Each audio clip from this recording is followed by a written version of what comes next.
I'm going to ask you, for the purpose of this next exercise, you put humility to one side. Don't try and be humble. You've got to own the truth of who you are. Are you willing to do that, Renee? Yes. Margalit, you willing to do that? Absolutely. Okay. So, Renee, I'm going to ask Margalit the 3 questions, but write down your answers at the same time.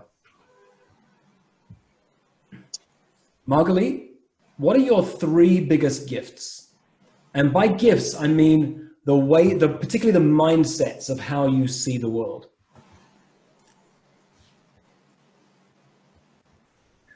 And you want me to answer that right now, right? Yep. Okay. I believe that I believe in the possibility that we can all change, in infinite possibilities, and the power of insane curiosity. Mm-hmm. Like that. Oh, I'm glad you liked it. It's one of my new thingies. Nice. I'm testing. Very nice. Renee, what are your 3? I wrote the global view of people, that each person has an immense value and a uniqueness, and they add to the richness of the human experience. I'm a great motivator, and I think I'm generally quite personable and friendly, so nice person to be around. And what was the first word of the first sentence you said? Global view of people. Global. Global, yeah. Okay. And that's a really strong characteristic of mine in general. My background, the way I see the world, etc. The next question I'm going to ask Renee, but Margalit, write your answers down. Renee, what are your top 3 successes professionally in your career? A title you've got, something you've had, I don't know what that smile is, but just, and again, put humility to one side, like really own this. Top 3. I think I'm very proud of this simply because it was a shift in career, is when I was involved in the startup of an engineering school with University of Michigan in Shanghai.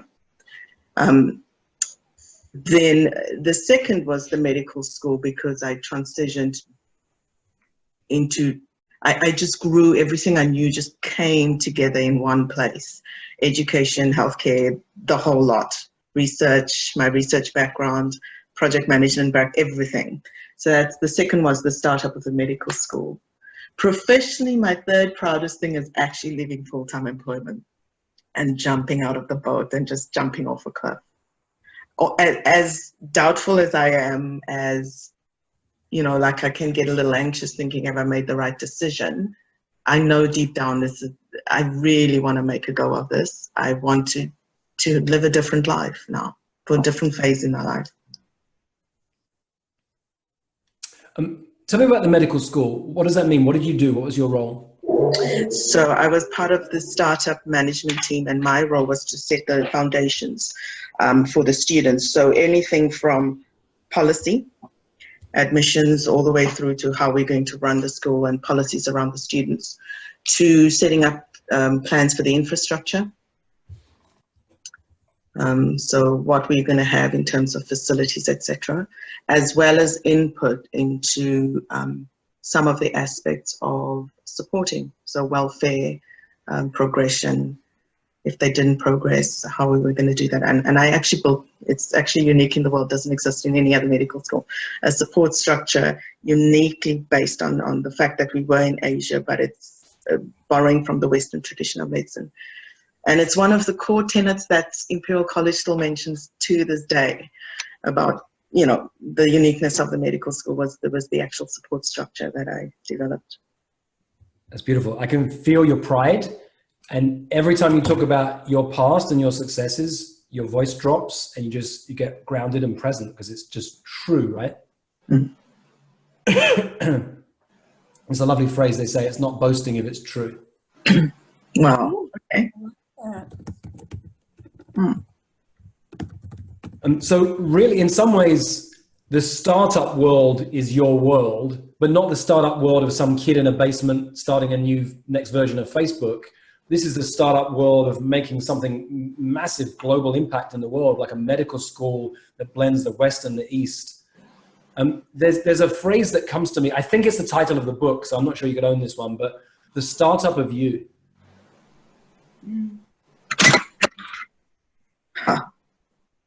Because you have a background in startups, and you can bring all of that into whoever you're working with and the startup or whatever they're up to. And there's something in there that comes to me.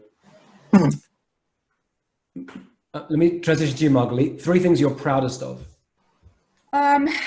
You know, my business got you covered, from one pillowcase to a $4 million company. You know, creating and growing that with not knowing what the hell I was doing at times. Part of that, one of my bucket lists in my business, because I always love to empower the team, was creating a profit sharing plan for my employees, and not just a 401k. It was a specific defined benefit plan that a little bit more complicated. And when we sold the business, my employees were able to get rewarded for that. And the other one is just my ability to reinvent myself. Like, I've had 4 different careers, and it's not because I'm like this adventurous soul. I'm actually not. I'm more of a learner, and I think that's what drives me, versus like, you know, because I'm adventurous in terms of starting a business, but not like travel, and I'm pretty like even keel and not the most exciting person on this planet in that respect, you know? Yeah, look, I've coached special forces operatives who have done things that would scare the hell out of most of us. And I'd coached them around their biggest fear, and it was selling. So there's no way to compare. Like, what scares one person is easy for another, and vice versa. So true. That's what I say. You know, adventurous, it means different things to different people. Let me see. Margalit, what holds you back the most, and always has, like a theme that's held you back for a long time? A belief, a way of showing up? I hate the word, I don't think I'm good enough. I constantly dismiss myself. Like, if I'm in, you know, a class or something, like I have so many questions always. And so I've learned how to, like, and that's why I love this profession, because I don't have to do it so much, but to ease off on all the questions. And, you know, then I think I'm a burden, you know, things like that. And how about you, Renee? Okay. No, finish that sentence. When I do show up as myself, like I'm doing right here, I am so excited. I can like scream with excitement. Got it. Renee, what's the one thing that's held you back the most? I say this, and though I would say lack of confidence, and I say this even though I'm confident in some things, but then the minute somebody puts a bit of doubt in my brain, I start doubting myself sometimes. And I am quite tenacious as a personality in general, but especially now having made this leap, it's come up for me again that, you know, if I was as confident as I should be, I wouldn't doubt as much. So I would say lack of confidence, really. Yep. And my sense is for you that it just takes the seed of someone else's doubt, and your doubt goes whoosh. Yep. Okay. Last question. Oh, okay. You talked about your gifts. The thing about gifts is they have a dark side. So I'm a visionary leader, which is why I can come up with all sorts of creative ideas and endeavors and inspire my team and have a community that follow. But the dark side of being a visionary leader is I stress out my team, because I have this amazing idea today and I have another one tomorrow and another one the day after. And they just want to fill the thing that we're doing right now. There's one example. One of my gifts is I'm really caring and nurturing, love people, really nurture them. The dark side of that is I put me last, and I can easily let myself not be nurtured and cared for. So Renee, having a global view, being a motivator, and being so personable, what's a dark side that comes from any of those three? Is that I sometimes trust too easily. And I sometimes feel, as intuitive as I am, I'm very intuitive, I can then, because of that, also be naive at the same time. So I'll trust and I get screwed over. Got it. Got it.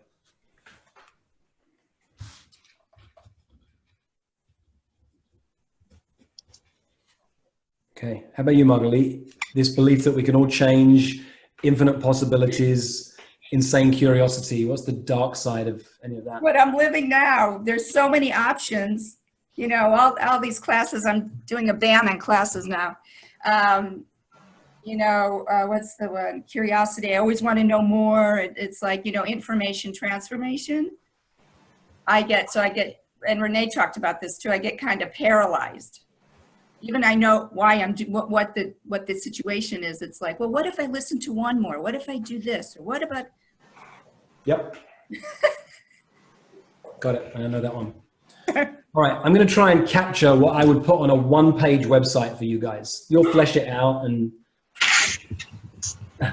this is recorded, so you don't have to write every single thing down. So, are you going to send us the recording? Yeah, I'll send you the recording. Yeah. Yep. So for you, Margalit, you know what? The mistake most of us make, and I was about to fall into it, is we think about ourselves first. I was talking to somebody who told me a story about how their cat really loves them and brings them gifts every day because the cat loves her so much. And the gift the cat brings is a dead mouse. It hunts mice and kills them to bring her a mouse, because if you're a cat and you love somebody, you bring them the thing you love most in the world, right? A dead mouse. And that's the way we play out in the world. So we talk about our stuff instead of putting ourselves in their shoes. So I was going to fall into a trap and talk about you, and that should come last. So how I'd start, Margalit, if I was going to start your website, I'd play something like this.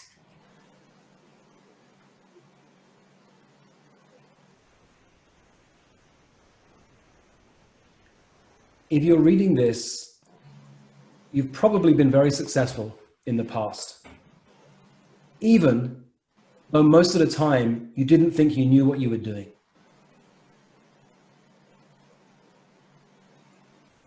You've been driven by learning your whole life.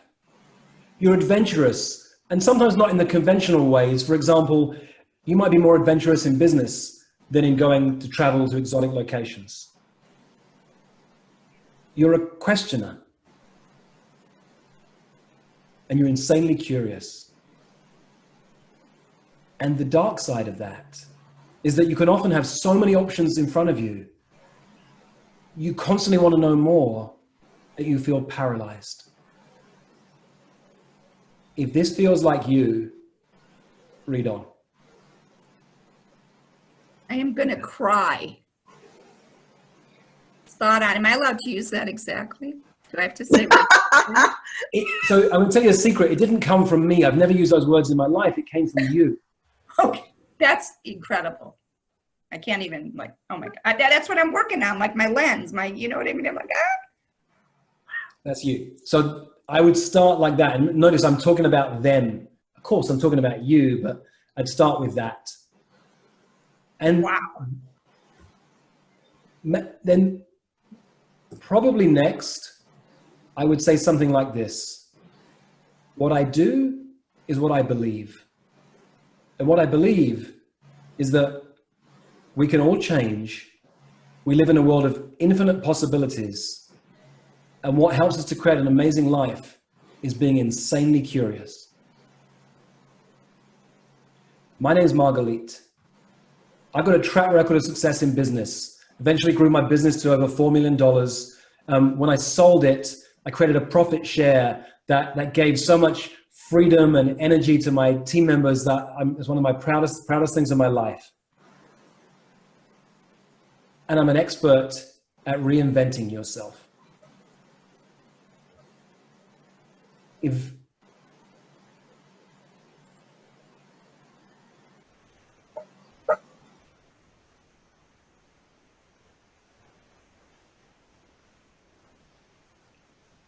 you're ready to reinvent your life or your business, or take either of them to the next level, you and I should have a conversation.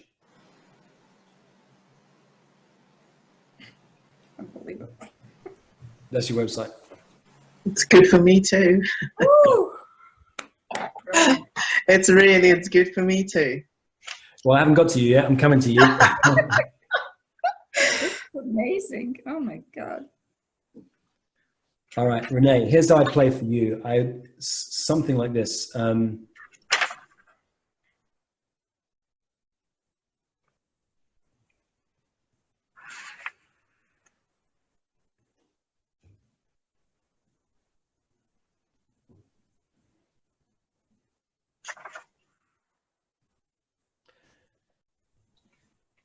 You've made a unique difference in the world, right? You have a track record of doing things that most people have never done before. People around you are astounded by the things that you've created. And yet on the inside, despite the courage that it would take to do those things, you'd feel anxious. There'd be a lack of confidence on the inside that most people would never see. Despite all this success, you can doubt yourself. And all it takes is the doubt of someone else, and the seed is sown and the doubt increases massively inside of you.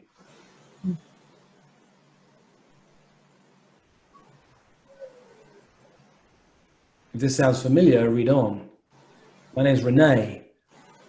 I take this global view. You see, I'm a motivator. I love people and they tend to love me. I've got a track record of success in business, in the world of startups, and not the startups of a teenager creating a tech company in his parents' basement, but a startup engineering school and a startup medical school that was so unique in how it was created, it's still taught about to this day.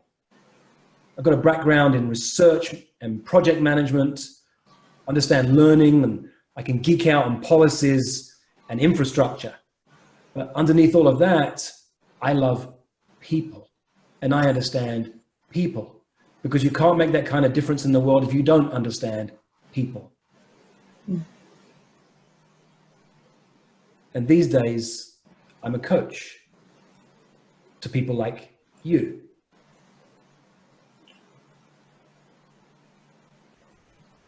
One of your strengths is that you're intuitive, right? And that can have a dark side. Sometimes you can trust people too easily, and sometimes you can be naive. But underneath that, you trust yourself. And if you've read this and you trust yourself, you'll know it's time to call me, and you and I should have a conversation.